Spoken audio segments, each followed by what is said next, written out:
Well, it is time to bring in our special guest for our segment that we've been starting since we started this called Vulnerable Voices. We Yay. were, Erikka and Jay, go ahead and grab a spot.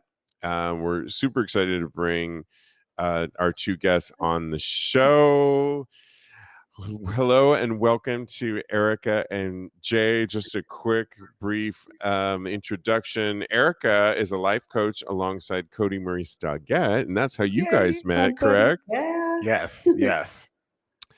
And Jay is your boyfriend, correct? He's my husband. Husband. Oh, all right. Even better. I love that. How long have you guys been married? Almost 4 years. I love it.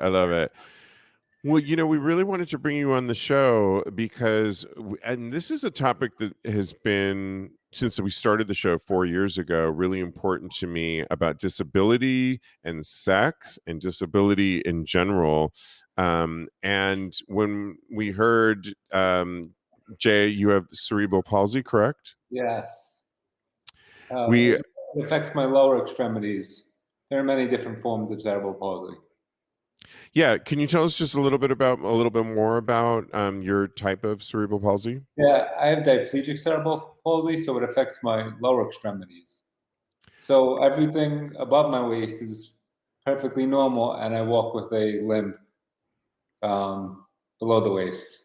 He uses a cane. Yeah, I use a cane to walk. I love it.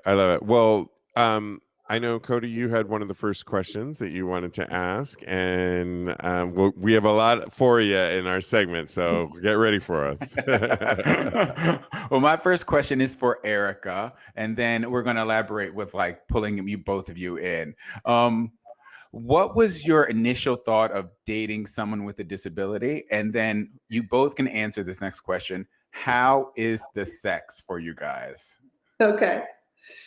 So I first met Jay, and I didn't really think a lot about his disability because he was the first person who just I'm a very anxious person. I have a lot of quirks, a lot of things.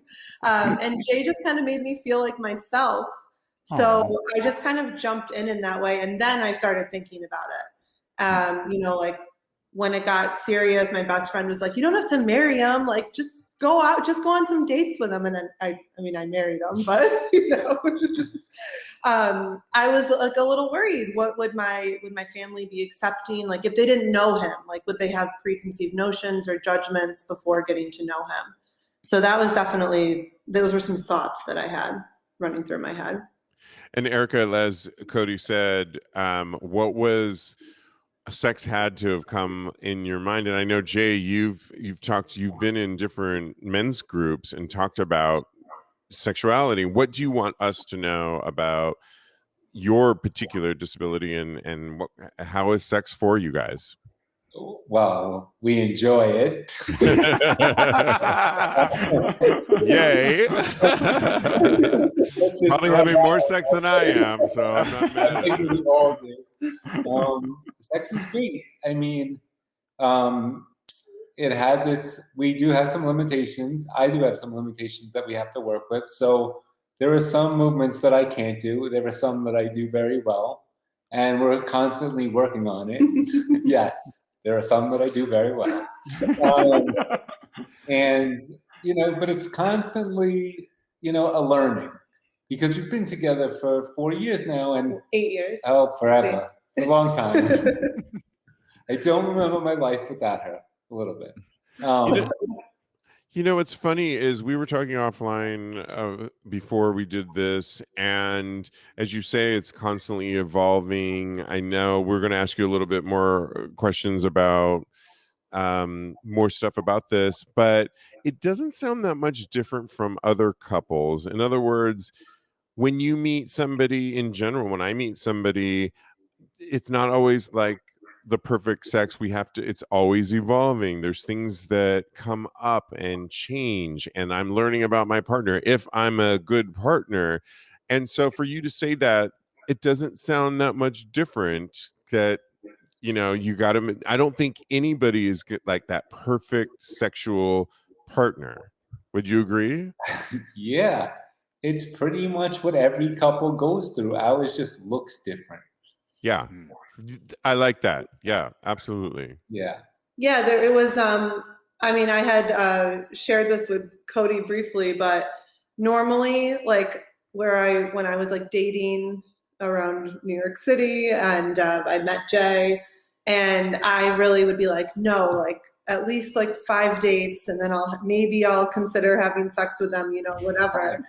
I don't know, or maybe more. I don't know. I really like had this like whole thing, like had to play hard to get, you know, whatever.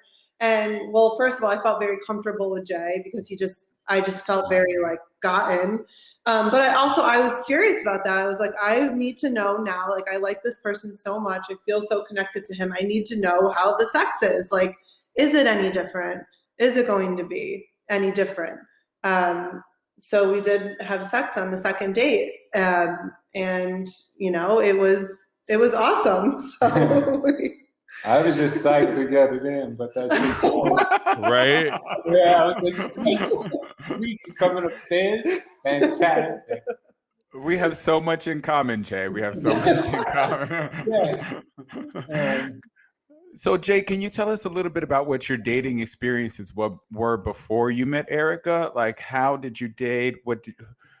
Just tell us a little bit about that. Well, it's really interesting because early on in my early 20s, I was really nervous because I thought that women didn't like me because of my disability. And it was really the other way around. It's like, I didn't like me, so they didn't like me. But the minute I got over that, like, I felt like everyone liked me. And if they didn't, it didn't matter. I actually looked at it like some girls like guys with glasses. Some girls don't. Some girls like guys with canes. Some girls don't. And then I play music. So once I started, I started meeting a lot of girls. So he was in a band. I started sleeping around a little bit. I'm not gonna lie. We all do it. And, I don't talk to Erikka about my sex life before we were married because I just played a numbers game, and it was awesome. And it's not like I was a pig or anything. I let women know what it was, and they were fine. They were young. So were you. And I was young, and we were learning, and I was pretty active, and I was very happy. And I was nervous, just like everyone else is when they first have sex with a stranger. And you brought up I know this is a little off topic, but you brought up keep your phone because people are getting robbed through Grindr. I actually had a woman sleep with me at my house, and she said, I could have stole your wallet because it fell out of your pants. And I said, well, I was just trying to get them off so fast. I hate to make a joke, but when she pointed it out, I was like, that's a little weird. Maybe that's a little creepy. Yeah. Maybe you need to go now. Hey, Jay, it was Erikka, admit it. It was no.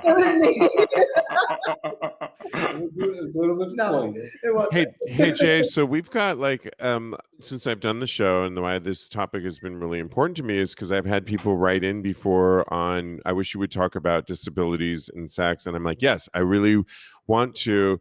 And one of the things I think often we get tripped up in is the language, saying the wrong thing, how to approach people that may or may not have disabilities, and what's just your recommendation on how to approach so we don't put our foot in our mouth or any of those kinds of things? Just ask. I love that. Just ask, because don't ask, do you need help or feel better? Someone said to me once, oh, feel better. We were leaving. And I said, thanks, but that's me. Right. Well, people used to come up to him on the street and want to pray for him, yeah, in New York, and I'm sure it'll happen here but Oh God. but Not our audience. Not our audience. Yeah. a lot of times. No, in South Carolina. Yeah. in South Oh, Carolina. right. Yeah. You guys are in South Carolina. Yes. Yeah. We got a letter from Jesus last week. Yeah. Wow. Did Yeah. you really? What did it say? That's another podcast. Different segment. Oh, okay. So all it right. sounds to me like, the last thing you want is pity, because you do not need that, and we should not. That's the last thing, correct? Yeah. Right. There's nothing to be pity. There's no pity about it. Absolutely. Yeah. We're people. We have minds, and every disability looks different, but everybody has the same feelings, and that's the way I would put it. Just because I walk with a limp doesn't make me any different than the next guy. We all have hearts, right? Yeah. Absolutely. Erikka, in the few minutes we have here, what has been your experience, just briefly, if you could share us about it? Did you just go into it love is blind kind of like, or what can you share? Yeah. Right. Well, I wanted to say too, just on your other point first, that Yeah. I think asking the language, because like even Jay's learning, like the language changes. Like, is it Constantly. disability? Is it, able-bodied? Is it, the language is constantly changing. So I think just asking someone, like, just as you ask someone, like, what are your pronouns? Like, how do you want us to refer to you? Mm-hmm. I think that's important. That's so We're key. learning a lot about that too. Yeah. Yeah.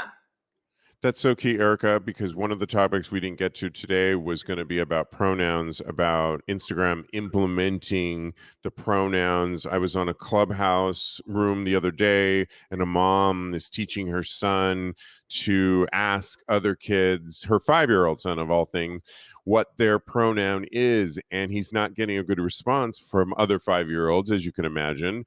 But I think, yeah, the other thing that comes to mind too is we all have something that we're working on and trying to, make better. So I don't see many differences at all with when somebody has, cerebral palsy, or with what we're going through emotionally, a lot of people have a lot of emotional intelligence that we're all working on. Yeah, that's what Jay says. His just happens to be visible. Yes. That is what I say. Yeah. You can see what's up with me. I don't know what's going on in your head. I'm an easy target. But I did go into it a bit blind, and I really didn't start. It really didn't hit me or us as a couple until Jay started having some like pretty bad falls. That's one of the reasons we moved to South Carolina. We knew that warmer weather would be better for him. And after we got married, Jay let me start coming to his doctor's appointment with his orthopedic doctor, who just started teaching both of us about his disability. I mean, I really kind of did go into it pretty blindly, to be honest. Yeah. Love is blind. I love it. Yeah. That's amazing. What are some of your recommendations for people that are dating with someone with a disability? Just ask. Communicate. Like, I probably should have, like looking back, I would have asked more questions probably, or like maybe educated myself a little bit more, just so I would be prepared for, anything that might come up. And try things out. Don't be embarrassed, Yeah, I mean, I think the hardest thing was meeting the parents. I think that was weird. But this is a show about sex, and I'd rather talk about I was just going to say, Jay. I was going to ask about the sex part. I was going to ask you guys about. So we've tried the Liberator. I'm sure you've heard of the Liberator. Ooh. So it's supposed to get your butt in the right position. But I fell off of it, and then I got really embarrassed because I'm really clumsy. So. Right. So I'm trying to find the right position. We have like a book. I feel like we bust out a workbook sometimes. It's like, I love it. Little to the left. Oh, I have my butt cheek here, you know, like, does this work for you? No, it doesn't work. We used to live next door to Babeland, so that was cool. Yeah. So it sounds like it's a lot of trial and error, and don't be afraid to talk to your partner. They're going to tell you, the person with the disability, that what they're willing to try, what they can do, and just get in there and dive in is a lot of it, right? Get messy. Sex is messy and it's fun, and it's just a little bit different. Yeah, and I love that. Yeah. Yeah.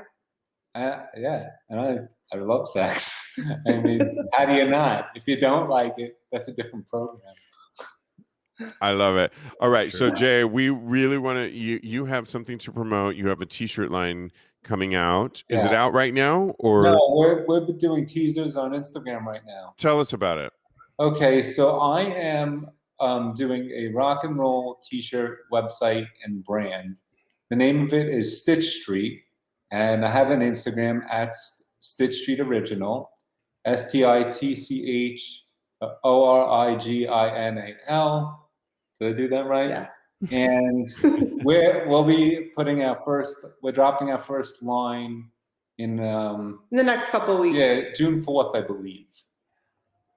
I love it. And it will have a little bit of you were talking about a disability side to it as well. Tell us about that. We are aligning with disability awareness groups and long term.